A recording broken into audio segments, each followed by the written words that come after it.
L'endométriose touche environ une femme sur 10.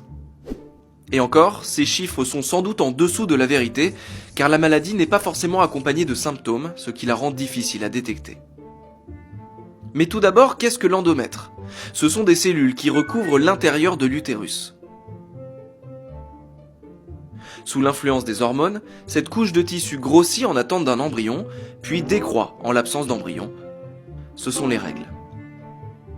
Ce qui crée les conditions d'une endométriose, c'est en fait quand certaines de ces cellules parviennent à sortir de l'utérus, elles peuvent alors s'accrocher à d'autres organes.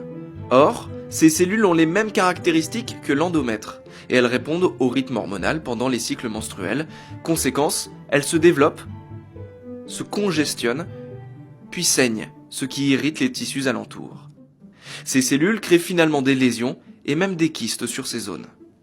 Dans un dossier réalisé en 2013, l'INSERM explique que les endroits les plus touchés sont les ovaires, les ligaments utérosacrés, le rectum, la vessie et le vagin. Plusieurs organes peuvent être touchés à la fois chez une même patiente. Pour les femmes touchées par l'endométriose, cela peut provoquer des douleurs très violentes dans certains cas, pouvant aussi apparaître pendant des rapports sexuels, pendant la miction et pendant la défécation. Dans des cas beaucoup plus rares, les cellules peuvent même migrer plus loin encore, dans les poumons et même au cerveau. Mais les douleurs ne sont pas provoquées uniquement par ces cellules à l'extérieur de l'utérus. C'est ce que les médecins ont détecté au cours des dernières années. L'endométriose est à la fois extra-utérine, avec ses tissus échappés, entre guillemets, mais elle se joue aussi dans l'utérus même. Car à cause de la maladie, ces muscles vont se contracter de manière anarchique, ce qui, pendant les règles, peut même perturber l'écoulement du sang.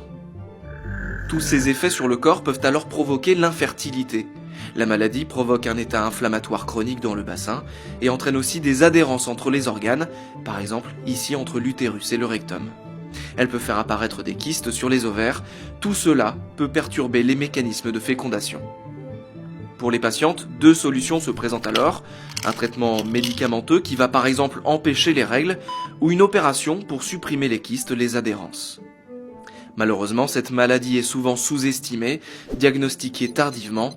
Il faut environ 6 voire 7 ans d'attente pour les patientes.